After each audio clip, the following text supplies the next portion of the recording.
Hello বন্ধুরা, বাসায় কিভাবে সিদ্ধ চাউল দিয়ে গরুর মাংস ভুনা খিচুড়ি বানাবো তা আপনাদের দেখাবো। আসুন দেরি না করে পুরো ভিডিওটা একবার দেখে নিন।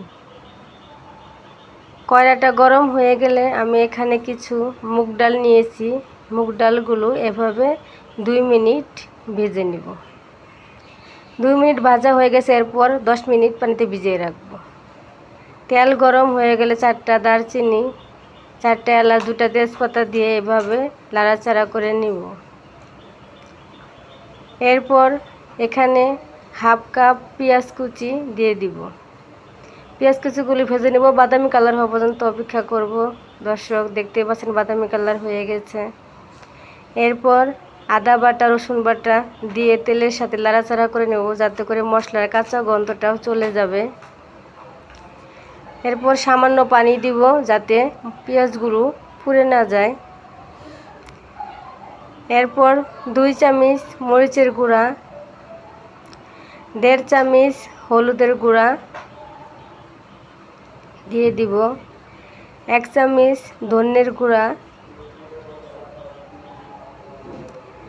2 চামচ গরম মশলার গুঁড়া দিয়ে দিব। রাঁধুনি গরুর মাংসের মশলার গুঁড়াটাও আমি দিয়ে দিব। স্বাদ মতো লবণ দিয়ে দিব। দিয়ে মশলাটাকে এভাবে নাড়াচাড়া করে 2 মিনিট কষিয়ে নেব। মশলাটা ভালোভাবে কষানো হয়ে গেছে। এরপর গরুর মাংসগুলো আমি দিয়ে দিব। এরপর নাড়াচাড়া করে মশলার সাথে গরুর মাংসটা ভালোভাবে মিশিয়ে নিব। এরপর সামান্য পরিমাণে পানি দিব, বেশি পানি দিব না। এরপর নাড়াচাড়া করে ঢাকনা দিয়ে ঢেকে চুলা মিডিয়াম রেখে 10 মিনিট কষিয়ে নিব। ফিরে আসলাম 10 মিনিট পর। দর্শক দেখতে পাচ্ছেন মাংসগুলো সুন্দরভাবে কষানো হয়ে গেছে। এরপর আমি এখানে মুগ ডালগুলো দিয়ে দিব। আমি 10 মিনিট ভিজিয়ে রেখেছিলাম, ভালোভাবে ধুয়ে নিয়েছি। এরপর মুগ ডালগুলা দিয়ে দিব। খুবই সহজ রেসিপিটা, আমি সহজভাবে দেখানোর চেষ্টা করছি। এরপর সিদ্ধ চাউল আর মসুর ডাউল একসাথে আধা ঘন্টা ভিজিয়ে রেখেছিলাম, এখন সবগুলো দিয়ে দিব।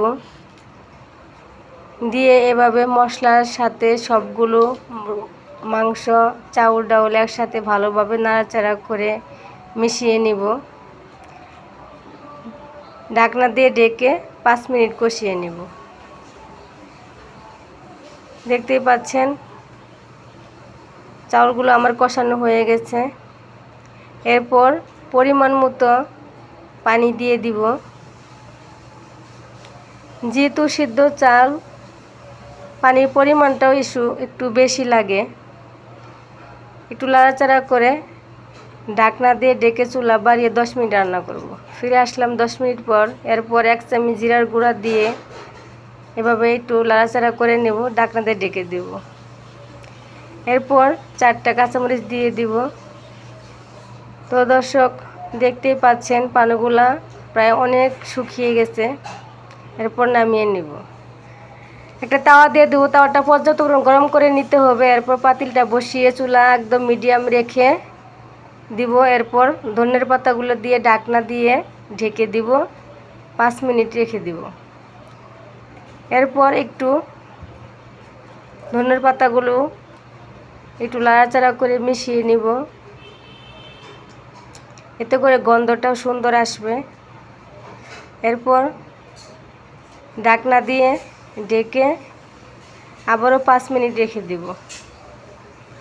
তো দর্শক দেখতেই পাচ্ছেন আমার খিচুড়িটা হয়ে গেছে, গরুর মাংস দিয়ে ভুনা খিচুড়ি। এরপর চুলা থেকে নামিয়ে নিব। তো দর্শক দেখতেই পাচ্ছেন কত সুন্দর ঝরঝরা হয়েছে। ভিডিওটি যদি ভালো লাগে লাইক, কমেন্ট, শেয়ার করবেন। সবাই ভালো থাকবেন।